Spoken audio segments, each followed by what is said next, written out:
What's up gamers, DreamcastGuy here, talking today about Rage 2.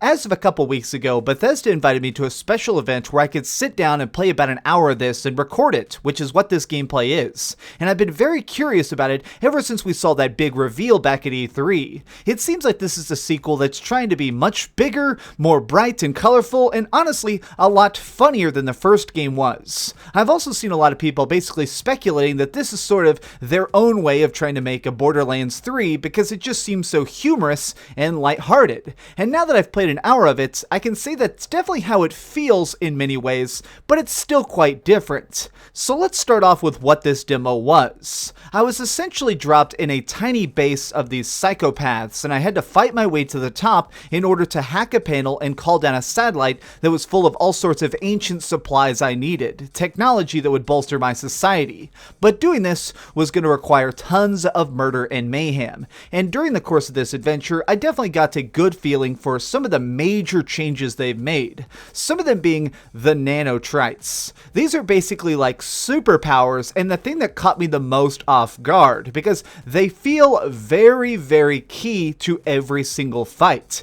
Enemies have a surprising amount of health. You can't just run up and blast people back to back. Even if you have exceedingly good aim and get a lot of headshots, these enemies are oftentimes wearing some heavy-duty armor, and removing that is going to be the first thing you need to do in order to take them down. So these Nanotrite abilities are very different in that they feel almost magical. While there were a lot of abilities in the first Rage game, these ones feel much more like they're trying to be silly and sort of based on superheroes. In this, I had access to 3 of them, the first one being Blast. This was sort of a long-range kinetic ability that would let me blow some armor or some clothing off somebody and do a minor amount of damage. The next one was Power Slam, which basically is a superhero landing, letting me jump up in the air and then punch the ground so hard it causes a shockwave. This, more often than not, would knock people off their feet, so it was something that was very useful, and if I got surrounded or I found myself in a tiny area, I could basically disable multiple foes at once without taking too much damage myself. And the final skill they gave me access to was Dash, which is basically just a short way to throw yourself about 20 feet forward. This one was definitely made to be used in conjunction with the shotgun, that way you could get as close as possible and take somebody out before they manage to snipe you. Now, all 3 of these abilities were very, very fun, but what's really interesting to me is how much I found myself relying on them throughout the course of the demo. These are definitely the type of things that they want to try and incentivize you using them by making enemies so tough to take down. I'm not embarrassed to admit that in some occasions I actually died in this demo because I was just trying to shoot and then move on, or trying to throw a grenade in the corner to cause some shock and awe and then trying to flank somebody. There are so many foes and they do so much damage to you that you need to try and cycle between using your normal attacks, firing bullets of course, and then doing stuff like a Nanotrite ability to try and stun and crowd control. If you use these abilities enough and do a bunch of damage, you unlock something that's called Overdrive, which is essentially your super mode. During this, the screen gets all cool and staticky, and it seems like you do about 5 times the damage. During the course of this, when I activated it, I could liquidize an enemy in seconds, but I found myself wanting to try and use it every single time it popped up instead of saving it for a rainy day. You build up Overdrive relatively quick, so every time I got it, I would immediately pop it and try and eliminate everybody nearby. That way I could kind of just make it where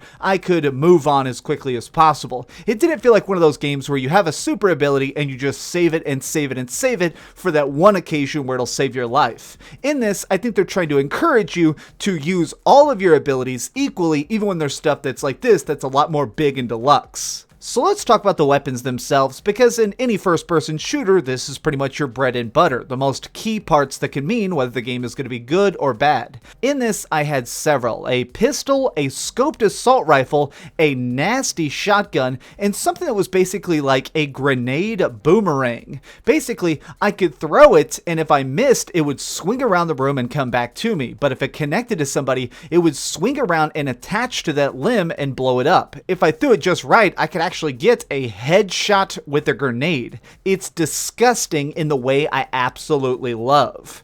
These weapons all feel good, but I do wish that they were slightly stronger. I like that they try and push you into using the special abilities so often, but sometimes when I found myself reloading over and over again in a one-on-one fight, it just felt like there needed to be the tiniest bit of a buff. That way things were a little bit more balanced. It was kind of odd that it seemed like the enemy's bullets were doing more damage to me than my bullets were doing to them. Now, a question I'm certain a lot of people have, which is this going to be a looter shooter in the style of Borderlands? Because that's sort of what this looks like aesthetically.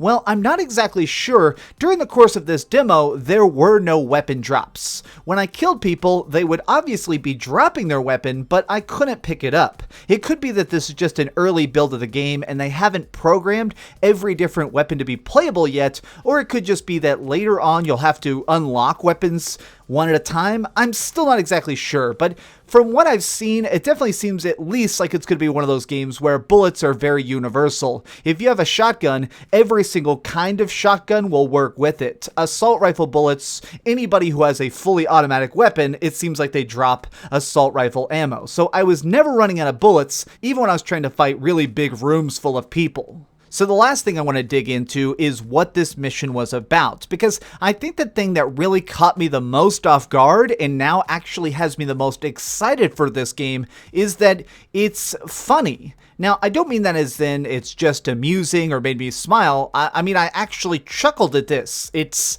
funny. So in this mission, it looks really straightforward. You're just trying to go in here and your objective is simply to make it to the top floor, open up this science panel, and watch the big crash come down. That's it. Pretty simple, right? Well, here's the thing. The voice acting is ridiculous. It is so funny. So you're playing as this guy named Walker, who's some sort of big shot out here in the wasteland. And in this, he is trying to go in here and bring down the rule of law and eliminate all these dangerous marauders. And you're talking over the intercom with some sort of dude who's trying to help you out, who seems like some sort of master hacker. When I walked inside, the first panel I touched basically put me in the database of this building. It made it where now my internal nanomachines would be recognized by all the different technology here and doors would automatically open. So to make it where every door is going to spring open and I have the best access, the hacker dude reprogrammed it so I would be the President of the United States. Yes, you heard me correctly. As I walked into each and every one of these technology-filled rooms, a happy little intercom voice would be like, "Hello, Mr. President. It's so good of you to be back. You've been gone for 276 years," and stuff like that. At one point, I walked into like a tiny museum, and it was like, "Welcome to the grand tour of the Space Museum, where we honor all the different technologies you've created in your speeches and made these things happen, Mr. President." It was so absurd, but something about this was extra great because it was such a flat delivery. I feel like some of the funniest games treat themselves seriously in universe. Like, nobody in this has a big smile on their face, nobody seems like they're being silly. It's funny because the game is serious about its absurdity. I love that about it, and honestly, it really stokes the fires of curiosity in my mind now because I'm curious if these themes of wackiness and big colorful battles is going to carry on into the final game. From what I've seen now, I've gotten to test an entire hour of it. I'm more hyped than ever. I think the last thing that's going to be really, really key is making sure that the car combat is as fun as this ground combat is, especially if it's going to be a mix of driving around in sort of Mad Max style environments and then going into these buildings for more corridor style shooters. It needs to make sure that it is a careful touch of both without doing too much of one or too much the other. But these have just been my thoughts now that I've gotten to play a good chunk of this game. Now, how about you? Are you excited for Rage 2, and what do you think about all this gameplay? Let me know your thoughts in the comments down below, and tell me something that you're wanting to see the very most in this game whenever it comes out. Thanks so much for watching, gamers. If you enjoyed this video, please give it a like, share with your friends, and subscribe if you haven't already. But do me the biggest favor of all, and keep dreaming. Man, honestly, now that I've beaten this demo, I still kind of want to go back and play it again just so that I can get into a little bit more trouble and try out every single gun just a little bit more. Oh, hi. I'm just working on the next video. If you want to see what it is, go ahead and click this button and you can subscribe. Also, if you click these video links, you can see my latest review and my latest top 10.